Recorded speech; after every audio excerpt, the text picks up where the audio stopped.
嗨，大家好，我是创作邦的 Kevin，同时呢，我也经营凯文设计，分享一些设计的教学跟应用。这次影片比较特别，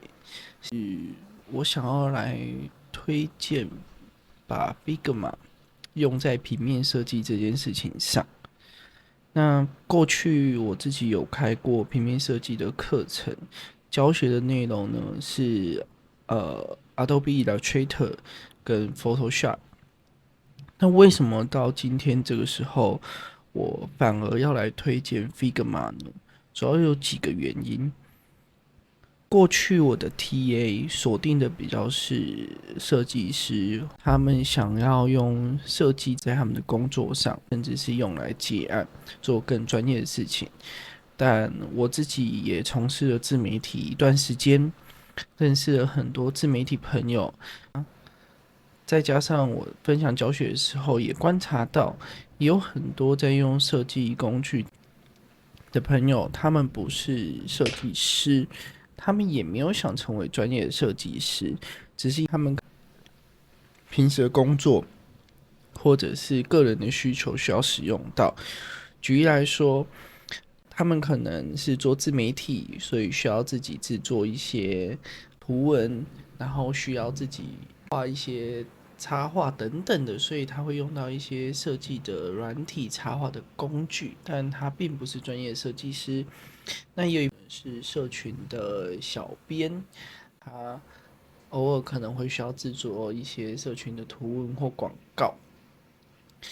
但他们的需求量可能没有那么多，一个礼拜可能就几张图，或者是说他们不需要像我们设计师一样把软体学的那么深入。也因为这样子，所以我就思考说，像是 Adobe 这类工具，它并不是不够厉害，而是说它对他们来讲反而可能没有那么适合，因为它的学习门槛比较高，然后再加上它现在订阅制的费用也相对来讲比较高，所以我觉得对于不是靠设计赚钱盈利的使用者而言，它可能会是一个不小的负担，然后而且学习的挫折感可能也比较大，所以我才会开始尝试使用 Figma，然后专注在把 Figma 用在平面设计上。所以过去超过一年的时间来，我自己开始尝试用在我自己的贴文上，甚至是很多一些设计物上面。然后很多不只是练习，都已经是实际应用的案例了。然后我在这过程中发现 Figma 真的有很多优点，然后跟优势的地方，所以接下来呢，我就会跟大家分享4个我喜欢的原因。然后，如果你也在找一个平面设计工具，那我会很建议你可以接着听下去，了解看看为什么 Figma 很适合非设计师使用。它有4个原因，那个人用免费、云端化、好上手的界面跟多样丰富的生态。那我接下来会把特别针对4个内容呢，分别一一去分享，让你知道说我推荐的原因，以及你可以评估自己适不适合这个工具。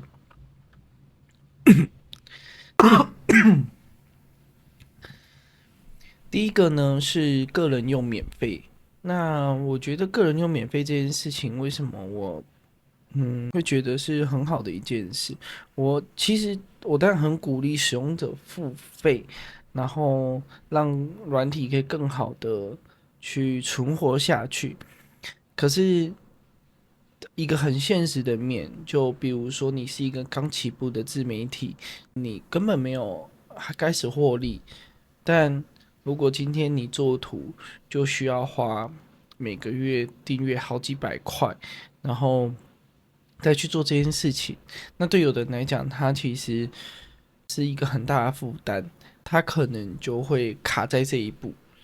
那我觉得很可惜。那 Figma 目前个人使用，就是你不需要跟别人协作啊等等的，那不需要那团队功能，那它是可以免费的。然后没有档案数量的限制、页面的限制，你可以在档案里面新增非常多图片。那我自己目前的体感是非常非常够用，所以我会很推荐，就是你的设计不需要很多人一起来协作的，那我觉得非常适合。第二点是云端化，我觉得云端化这件事情也是我过去很长时间最喜欢的一个功能，主要是因为我早期开始使用的像是以拉、PS 这些工具，那他们有一点就是他们都是在本地端执行，所以我们常常都会听到说，设计师一个好习惯就是要常常用 Ctrl+Command+S 来存档。但是用了 Figma 之后，我完全没有做存档这个动作，因为随时随地你只要操作，它都是记录下来的，它都是记录你最新的目前的状况。你可以随时关掉视窗，你换一个设备来讲，也是都是记录最新的，所以你不用怕你的档案会遗失或没有存到，这是我第一个很喜欢的。然后再来第二个就是它可以跨装置使用，就我在家里可能是用 PC，然后可能公司有不同的电脑，或者是说你可能是在家里是桌机之后出门呢，你可能带笔电，那不管是怎么样的形态，你都可以透过一个账号在云端上操作。那它不管是下载到本地端或者是网页，那它都是联网的，然后都可以随时随地去使用。对，所以对我来讲这件事情是非常方便的。然后大家可以再想一点，就是它云端化好处就代表说，其实它对电脑效能相较来讲比较不需要那么高。为什么会这样讲？是因为它可以用浏览器打开，所以你的电脑并不需要真的非常非常好。我觉得相较于我过去使用 Adobe 的经验来讲，我比较没有遇到什么闪退、突然当掉，然后会给你跳一个说记忆体太多，就是这类的状况少非常多，然后甚至说没有，所以我觉得这应该也是云端化的优点。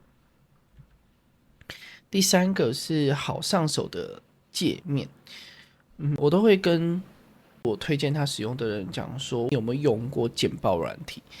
不管是 PowerPoint、Google 简报或者是 Keynote，因为你只要用过简报软体的话，我觉得你用 Figma 的话要做基本的设计不会有太大问题。它的界面上也是很简单，就是一个操控的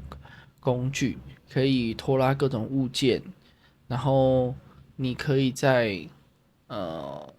上面去建置各式各样的图案、几何图形，然后置中对齐、调整字体大小等等的填色、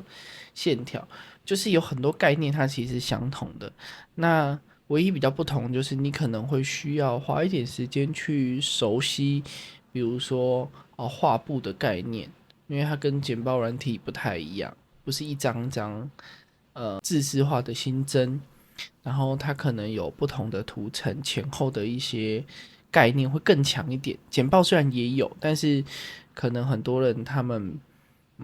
比较不会去使用到这样子的功能。但如果你过去有，甚至如果假设你有用过以拉的经验的话，那 Figma 你应该就是超容易就上手了。对，所以会特别提这一点，是因为我觉得很多人他可能没有接触过太多的设计工具，他可能过去使用是像是 Canva 这类的软体，有很多现成的模板，然后功能可能更简洁、更便利一点，所以他可能看到 Figma，他也会觉得虽然稍微复杂，但我觉得不会像到以拉那种，就是哇，就是好多工具、好多功能，旁边的那些东西都是什么？就是好像很多东西可以用，但你根本不知道是什么东西怎么用，就一下子就吓到了。但我觉得 Figma 好处是不会让你一下子就被吓到。最后是我觉得它有一个很多样丰富的一个生态。然后切一下，看一下网页，大家可以看到，它其实有很多的外挂。我们前面讲到它的界面很简洁，那有的人就会说，很简洁，那是不是代表它的功能很少？其实不是，而是说它其实把很多功能都透过外挂这件事情去做到，它开放让大家各个不同的厂商，甚至个人开发者，你可以去开发你的外挂上架，然后提供给所有的 Figma 使用者来去使用。你当然可以收费，你可以免费，所以你在上面也会看到很多免费好用的 Figma 的插件。那举例来讲，像第一个这个，有的人就说，那我不订阅 Photoshop， 那我要修图怎么办？然后这个就是免费的 Photoshop， 你可以直接在 Figma 里面用，但也可以直接到他的网站啊，或者是说，像你用以拉，然后想要绘制那种噪点效果等等的，那 Figma 会不会就做不到呢？在这点上，我觉得它反而可能更容易。对，它有一个专门画噪点的这种效果的工具，生成速度也很快，而且我觉得比较不容易像以拉一样荡荡的。那你可以看到还有很多像是什么背景remove 的去背工具，然后大家可以看到像这个就是有第三方付款方式。通常这类工具来讲，就是你可能用到它更进阶的功能，或者是这个工具本身就是要付费的，但它里面可能有部分免费。那我觉得这些工具都是它的优势，就是甚至如果你自己会写程式，甚至你可以自己来去开发这些工具，然后来去辅助自己使用。那这样子的环境跟生态，我觉得就让它变成有很多样的潜力。我之后也会特别针对这些好用的工具，可能单独或者是把多个集结在一起，然后变成教学影片分享给大家。然后或者是说大家可以留言，如果你有什么想看的，想知道 Figma 到底能不能做出来，也可以留言跟我说。那如果我知道，我就可以分享；那如果我不知道呢，我可以帮忙研究看看。那除了说它有很多这些工具之外，那大家可以想想看，它可以串接这些工具，所以等于是说这些工具很多都是第三方的。那可能第三方它可能可以串图库，它可能可以串一些 AI 工具 API， 可能去串一些特别的服务，或者是像 Google Sheet 等等的。那这个的好处代表说，它有很多功能是可以待开发的。那举例来讲，你可能可以透过 Google Sheet 一个外挂，然后你在 Google Sheet 跟我的 Figma 里面的文字内容去做联动，或者是更换图片，然后来达到设计的自动化。这都是 Figma 我觉得它最大的一个特点跟优势之一。那除了你可以看到这边 Polygon 之外，还有它有 Design 的资源。那当然，它本身是一款 UI 设计工具为主，所以它有很多 UI 的资源。但它也有很多像是比如说插画的资源，那有些是大家都可以点进去看，然后每个里面都会特别写，有的是完全免费，你要商业使用也可以。那有一些是限制可能个人使用的，然后比如说一些3D 的图片，然后或者是一些手绘风格的图片，就是它很多社区资源，然后都是有很多不同的设计师或团队他们去贡献的。那今天推荐的部分呢，原因就讲完了。那在接下来新的影片呢，我就会开始去更新 Figma 的教学，带大家从入门开始去使用 Figma。那除了刚开始可能会有一些基础的教学外，我会尽量用案例的方式来带，比如说简单的做一张图，然后去带大家去用到它里面的操作、换字体等等的。就希望可能透过实作的方式带大家认识这款工具。那今天介绍就到这边。如果你也对于 Figma 有兴趣，或者是说你可能有什么样的想法想要交流的，都欢迎在下方留言，我们可以一起讨论。也许可以对我后续的分享有一些新的刺激，或者是新的想法。那我会想推出这系列免费的内容，其中一个很大原因就在于说，我希望可以让更多人用到好一点的设计工具来去做图跟完成你的设计作品，然后产出更棒的内容。对，因为过去大家可能很喜欢套用一些模板，但很多模板可能都是英文的模板，那你直接套用中文，那它可能就没有那么好看。所以，如果能够自己动手设计，那一定是最好的。那 Figma 我觉得它的好处就在于说，它的操作简单，但它的上限也可以很高，它可以做出很棒很棒的设计，所以会希望把这个工具推给大家，然后可以去自由去发挥你的设计。好，那我是凯文，那我们这次的分享就到这边。如果你喜欢今天这支影片呢，欢迎帮我按赞，然后记得订阅我们的频道，也欢迎把这支影片分享给更多人知道。那我们就下次见啦，拜拜。